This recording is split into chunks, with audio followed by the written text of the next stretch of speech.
जय हिंद दोस्तों, की शॉर्ट टिप्स में आप सभी का स्वागत है। दोस्तों आज हम लोग परसेंटेज के कुछ सवालों को करने वाले हैं। जनरली ऐसे सवाल हमारे कॉम्पिटिटिव एग्जाम्स में पूछे जाते हैं। काफ़ी सारे बच्चों को इन सवालों में बहुत कन्फ्यूजन होता है। जैसे देखिए 80-60 का कितना परसेंट है, तो बच्चे इसमें कन्फ्यूज ये होते हैं कि 80 को नीचे लिखेंगे या 60 को लिखेंगे। तो चलिए आज हम लोग देखते हैं कि जब भी ऐसे सवाल पूछेंगे हम लोग कैसे सॉल्व करेंगे। तो सिंपली करना क्या है, जैसे 80-60 का कितना परसेंट है, तो हम लोग करेंगे क्या, जहाँ पे कितना लिखा है वहाँ पे हम लोग क्या मान लेंगे, यक्स मान लेंगे। जब भी पूछेगा कि 80-60 का कितना परसेंट है या कुछ भी कोई भी सवाल ऐसे पूछेगा, हम लोग क्या करेंगे, यक्स मान लेंगे। अब इसको सॉल्व करेंगे। जैसे 80 क्या है, 60 का यक्स परसेंट है, तो का मतलब गुणा होता है, सभी को पता है, 60 गुणे यक्स परसेंट। ठीक, अब हमको यक्स की वैल्यू निकालना है। तो यक्स बराबर क्या हो जाएगा, 80 इधर जाएगा तो 60 डिवाइड हो जाएगा गुणे 100। इसी को सॉल्व कर लीजिए। 20 से काट दीजिए, 20 3 60, 20 चौक 80। ये आपका क्या आ जाएगा, 400/3%।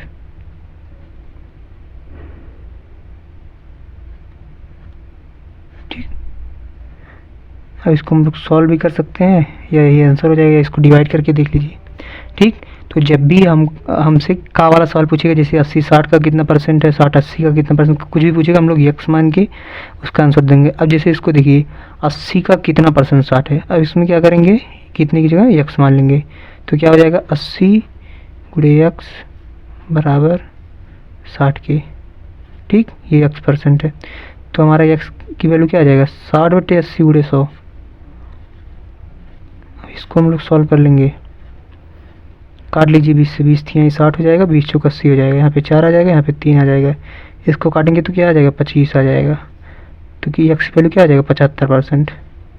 ठीक, तो जब भी हमसे का वाला सवाल पूछेगा कि कितना परसेंट है, सिंपली करेंगे क्या, कितना की जगह यक्स मान लेंगे। ठीक, इसको आप लोग सॉल्व कर लेंगे। 400/3, 3 1 के 3, 3 3 133.33% आएगा। ठीक, अब आगे देखते हैं, अधिक और कम वाला देखते हैं। जैसे 80-60 से कितना परसेंट अधिक है, तो इसको कैसे सॉल्व करेंगे, सिंपली लिखेंगे 80, इसको रेशियो में पहले लिखेंगे 80/60। ठीक, अब क्या करेंगे, अब चाहे इसको काट दीजिए या फिर ऐसे देख लीजिए इनका गैप कितना है। जैसे 80-60 का गैप कितना है, 20। 80-60 से कितना अधिक है, 20। अब क्या करेंगे, अब किससे अधिक है, 60 से। जब भी देखा जाता है जैसे किससे अधिक है किससे कम है, जिससे अधिक या जिससे कम होता है उसको हम लोग नीचे लिखेंगे। ठीक, अब 60 से अधिक है तो यहाँ पे बटे 60 गुणे 100 कर देंगे। ठीक, इसी को सॉल्व कर लीजिए, हमारा आंसर आ जाएगा। जैसे 20 1 के 20, 20 3 60, तो 100/3 कितना होता है, 33 सही 1/3%। ठीक, तो जब भी अधिक या कम वाला पूछेगा हम लोग क्या करेंगे, रेशियो में लिखेंगे। अब चाहे इसको हम लोग काट के भी लिख सकते हैं। जैसे इसको क्या लिखते थे हम लोग, 4/3। ठीक, अब क्या करते हैं, 4 3 से कितना अधिक है, 1। अब 1/3 गुणे 100, इसकी वैल्यू क्या होता है, 33 सही 1/3। ठीक, अब रेशियो में चाहे काट के लिखिए, काट के लिखेंगे तो आसानी से आ जाएगा, नहीं तो सीधे अंदर लिख लेंगे। उसके बाद जिससे अधिक या जिससे कम होता है उसको नीचे लिखते हैं, मल्टीप्लाई 100 करते हैं, हमारा आंसर आ जाता है। ठीक, अब इसको देखिए 80 से कितना परसेंट, 80 से कितना परसेंट कम 60 है, मतलब कितना 60, 80 से कितना कम है 60, 80/60। 80 से कितना कम है 60, 20। अब से कम पूछा है, किससे कम है, 80 से कम है ना, तो बटे 80 गुणे 100। जिससे कम या ज़्यादा पूछा जाता है उसको हम लोग क्या करते हैं, नीचे लिखते हैं। ठीक, इसको डिवाइड कर लीजिए, 20 चौक 80, इसको काटेंगे तो कितना आ जाएगा, 25। तो कितना आ जाएगा, 25%। ठीक, तो जब भी का वाला या से कम या से अधिक वाला सवाल हमसे एग्जाम में पूछा जाएगा, हम लोग करेंगे क्या कि पहले अगर का वाला पूछा जाएगा तो कितना की जगह यक्स मान लेंगे, और अधिक या कम पूछा जाएगा तो पहले उनका अंतर देख लेंगे। अब जिससे अधिक या कम पूछा जा रहा है उसको हम लोग नीचे लिखेंगे। ठीक, मल्टीप्लाई 100 कर देंगे, हमारा आंसर आ जाएगा। एक टाइप और देख लेते हैं हम लोग। जैसे देखिए, जैसे दिया है 60 का 80%, 20 का 40%, 25 का 28%, 20 का 24%। अब जनरली इसको सॉल्व तो सभी लोग कर लेंगे, लेकिन हम लोग इसको जल्दी से कैसे सॉल्व करेंगे, तो जल्दी से सॉल्व करेंगे जब भी कोई दो संख्या है जैसे 60 का 80%, अगर लास्ट में हमको दोनों के लास्ट में जीरो दिख रहा है, दो जीरो दिख रहा है, सिंपली क्या करेंगे, दोनों का गुणा करके वही आंसर लिख देंगे, जैसे 6 48, यही हमारा आंसर हो जाएगा। ठीक, जैसे इसमें भी दो जीरो दिख रहा है, 4 दूनी 8।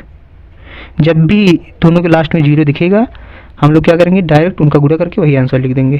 ठीक, अब अगर केवल एक जीरो दिखे तब क्या करेंगे, जैसे 20 का 24%, अब एक ही जीरो दिख रहा है तो इनका गुणा करेंगे पहले, 24 दूनी 48, और एक अंक में क्या करेंगे, दशमलव लगा देंगे। ये हमारा जब दो जीरो दिखेगा हमें तो डायरेक्ट उनका गुणा करके आंसर लिख देंगे। अगर एक जीरो दिखेगा तो क्या करेंगे, गुणा करके एक अंक पे दशमलव लगा देंगे।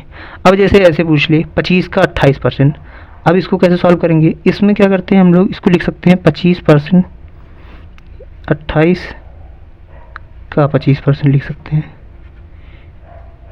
हम लोग क्या कर सकते हैं, इसको एक्सचेंज कर सकते हैं परसेंटेज में। ये फार्मूला होता है, जैसे x ऑफ y% है, इसको आप सभी लोग लिख लेंगे तो इसको हम लोग लिख सकते हैं y ऑफ x%, मतलब परसेंटेज को एक्सचेंज कर सकते हैं। ठीक, तो वही हमने क्या लिख दिया, 28 का 25%। अब 25% वैल्यू क्या होता है, 1/4, तो 28 गुणे 1/4, इसको काट देंगे, 4 7 28, कितना आ जाएगा, 7, यही हमारा आंसर हो जाएगा। तो दोस्तों अब हम लोग नेक्स्ट टाइप देखते हैं। नेक्स्ट टाइप कैसे होता है, जैसे देखिए ए बी से 20% अधिक है तो बी ए से कितना प्रतिशत कम है। ठीक, एक तो ऐसे पूछा जाएगा, या फिर पूछा जाता है ए की आय लिखा है ना, ए की आय बी की आय से 20% अधिक है तो बी की आय ए की आय से कितना % कम है।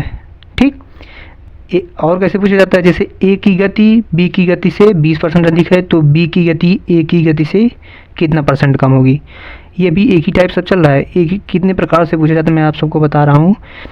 अब देखिए, या फिर कैसे पूछ सकता है, वही टाइप ये भी है, जैसे वस्तु की कीमत अगर 20% बढ़ जाती है तो खपत को कितना % कम किया जाए कि उसके व्यय में कोई परिवर्तन ना हो, नो चेंज मतलब कोई परिवर्तन ना हो। ठीक, या फिर आयत की लंबाई 20% बढ़ा दी जाती है, चौड़ाई कितने % कम की जाए कि क्षेत्रफल में कोई परिवर्तन ना हो।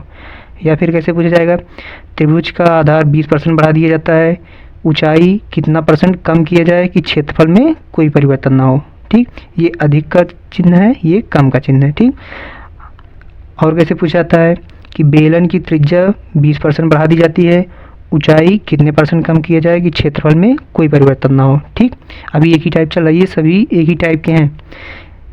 और कैसे पूछा जाएगा, कोई व्यक्ति का जो खर्च है वो 20% बढ़ जाता है तो कीमत में कितनी कमी हो कि उसके व्यय में कोई परिवर्तन ना हो। ठीक, या फिर इन सब का बता दे रहे हैं कि ये सब किस टाइप के हैं, जैसे यक्स इंटू वाई है तो यक्स में अगर 20% बढ़ रहा है तो वाई कितना % कम हो जाएगा कि इनका जो मल्टीपल है उसमें नो चेंज, मतलब इसी टाइप के ये सभी हैं। ठीक, अभी मैं आप लोगों को समझा देता हूँ।